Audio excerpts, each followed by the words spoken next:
Quyidagi ehtimollikka doir misolni ko'rib ketamiz. Bizga kvadrat berilgan ekan. Kvadratning ichida tasodifiy nuqta tanlandi deyapti. Mana nuqtani mana bu yerdan tanlangan. Nuqtadan kvadrat tomonigacha bo'lgan masofalardan eng qisqasi D1. Demak, mana masofani bergan D1ligini. Kvadrat diagonalgacha bo'lgan masofalardan eng qisqasi esa D2. Mana ikkinchi masofani bergan. Va mana bu qismi muhim. Mana D2 D1dan katta bo'lishi ehtimolligini toping. Xo'p, ehtimollar nazariyasiga doir. Bu yerda endi geometriyani ham juda yaxshiroq tushunishimiz kerak. Bizga kerakli bo'lgan narsa hozir kvadratning tomonlarini kiritib olaylik. Mana A tomon deydigan bo'lsak, diagonallari A ildiz 2 dan bo'ladi.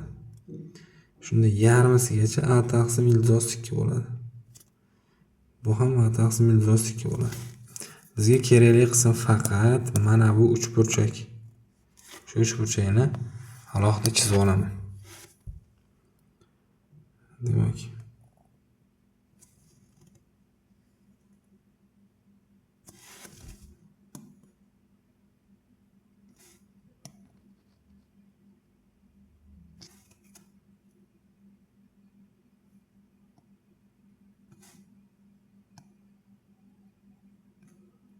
mana shu uchburchakni alohida chizib oldik. Xo'p, tomonlarimiz A taqsim ildiz 2 va A taqsim ildiz 2. Endi bizda savol bo'lyapti. Mana bu yerda bitta nuqta bor. O'shanda mana bu tomongacha bo'lgan masofa D1, bu tomongacha bo'lgan masofa D2 deyapti. Xo'p, ular o'zi qachon teng bo'ladi? Qachonki mana bu uchidan bissektrisa chiqsa, ya'ni mana bu burchak ikkalasi teng bo'lsa, mana bu burchagimiz ikkinchi burchagimizga teng bo'lsa, mana shu bissektrisadan olingan nuqtadan tomonlargacha bo'lgan masofalar teng edi. Bu ikkita masofa teng bo'lib qolaveradi. Lekin bizda sharti bor. Bizda shartida D1 kichik bo'lsin, ya'ni mana bu tushgani kichik bo'lishi kerak. U kichik bo'lishi uchun tasavvur qiling. Mana bu bissektrisadan olingan nuqtalar tomonigacha bo'lgan masofalar teng bo'lib qolaveradi. Demak, biz nuqtani mana bu uchburchakdan tanlasak, ya'ni mana bu bissektrisani tegidagi uchburchagidan tanlasak, shunda mana bu chizig'imiz uzun bo'lib boradi. Bu yerda geometrik ehtimollik ishlatilyapti. Ya'ni bu yerda kichik bo'lish ehtimolini toping deyaptimi? Demak, mana bu uchburchak yuzining katta uchburchak yuzga nisbati o'sha ehtimollikni bildiradi bizga. Qizil bilan tanlaylik. Demak, mana shu yerda bitta nuqta tanladim va o'sha nuqtadan ikkinchi tomoniga ham perpendikulyar tushirdik. Mana bu D1 masofa, bu D2 masofa desak, albatta bu yerda D2 D1dan katta bo'lib qolaveradi. Ya'ni shunga o'xshash nuqtalar, hamma nuqtalar mana bu uchburchakda joylashgan. Ya'ni o'zi ehtimollik ta'rifiga ko'ra, qulaylik tug'diruvchi imkoniyatlarning barcha imkoniyatlariga nisbati ehtimollik deyiladi.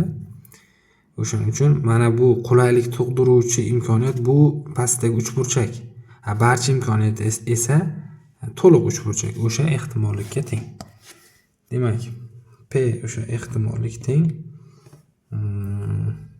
Mana bu uchburchakning yuzini S1 desam, yuqoridagi yuzini S2 desam, S1 yuzani to'liq uchburchak S1 plus S2 yuzaga nisbat. Bu yerda endi bissektrisa xossasidan foydalanamiz.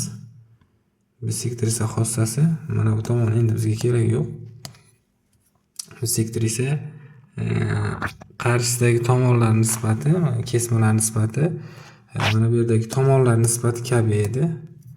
O'shaning uchun, misol uchun buni x va y deydigan bo'lsak, o'zi aslida S1 ning S2 ga nisbati, y ning x ga nisbati.